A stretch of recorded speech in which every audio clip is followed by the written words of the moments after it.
আমি কোনো চোরা মাল কিনি না।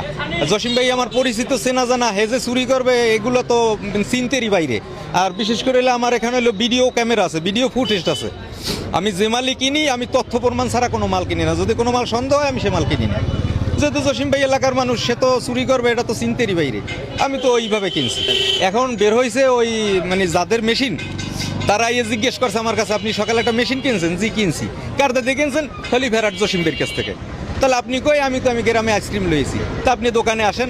আমি কই ভাই আমার কাছে সকল ডকুমেন্টস আছে, আপনাদের লাগলে দেওয়া যাবে। এতটুকু। ওটা 11,000 টাকা, ওটা 43 টাকা কেজি, কেজি মূল্যে মাপি কেনা। এরকম মেশিন তালতলা বিক্রি করে গেছে। কেটা বেচছে? জসিম মেদা, ফারুক ডাক্তার, মুসা। এবার তো আপনারা আইয়ে পড়েন, এই ভিডিও ফুটেজে দেখাইছি। কিন্তু মেশিনটা বেআই হইলে ছোড়াই দেখিয়া বড় মেশিন তুই একটা বড়ি দিচ্ছে, আর এই মেশিন হলো 4.5 টাকা কেনা। মানে বাঙ্গারিতে কয় টাকা বেচা তা আমরা কইতে পারি। মেশিন ছিল আমার দোকানের সামনে একটা মহিলা মার্কেট আছে, সেই মহিলা মার্কেটে মেশিন তুইছি। মানে এই মেশিনটা ছোটো হয়েছে আমার পরে 600 কিনে 600 বসাইছি, আর এই উড়াই তুইছি। এটা ভালো মেশিন, আমরা মোটামুটি চলন্ত মেশিন উড়াই তুইছি 6 মাস আগে। উঠানোর পর আজকে সকালে আইয়ে আমার ওই ঘরের ছেলেটাকে আছে প্রসাব করতে যাই, কাকু মেশিন দেয় না করে যাই দেয় যে মেশিন ওই যায় হয়তো অটো রিক্সার চাকার ডাক্তার আছে, সব অটো রিক্সায় উঠাইয়া ওনার একটা মেয়গনির কথা ওইটাতে উঠেছে, লাট দিয়া উঠাইয়া নিয়ে আসছে। কিন্তু আমি তো নিয়ে আসছি, আমি পাই না কোথাও। আমি 2-3 বার বলাইছি, আমার বেয়ারি বলাইলাম এই ঘটনা। ওর সাংবাদিক আরে বলাইলাম, তটে কই না নিউজ দুবারের পর। আমি এই কাকসিয়া থেকে লেম্বা, কাকসিয়া, বটতলা সব খুঁজতে খুঁজতে আইছি।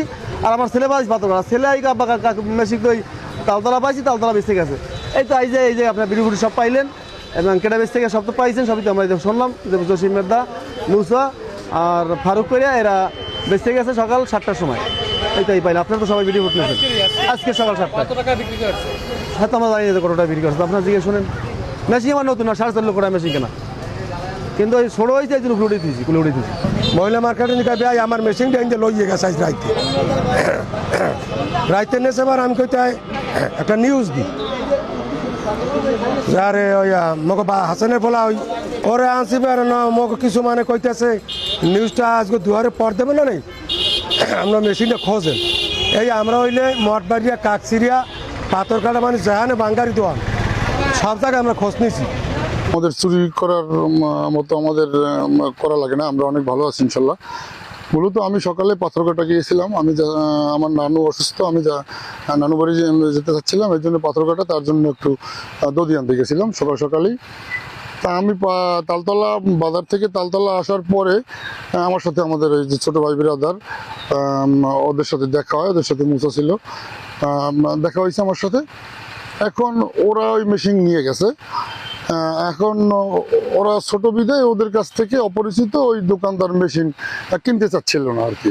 তো আমার দাঁড় করাইছে যে ভাই আমি একটু বললে দিলে হয়তো কিনবে। আর ওই দোকানদারের সাথে আমার সাথে অনেক আগে থেকে একটা সুসম্পর্ক ছিল, কারণ আমি ব্যবসা করছি, ওনার আইসক্রিমের মিলে আছে, আমার কাছে ফ্রিজ ছিল ওনার, দীর্ঘদিন খলিফাটা আমি ব্যবসা করছি, সেই সুবাদে তার সাথে আমার একটা ভালো সম্পর্ক।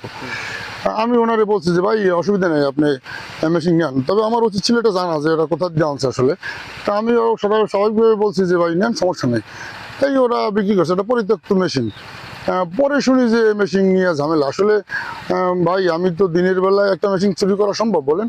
সকালবেলা 8টা কি 9টা বাজে এরকমের টাইমে আপনার মেশিনটা পাথরঘাটায় একবারে ওপেনে মানুষের সামনে দাঁড়াইয়া আমি ওদেরকে বিক্রি করে দিচ্ছি। যদি আমার মনে এরকমের সন্দেহ থাকতো যে মেশিন চুরি করে আনছে, তাহলে মেশিন বিক্রি করে কি রাস্তায় ফেলাই রাখতে বলেন?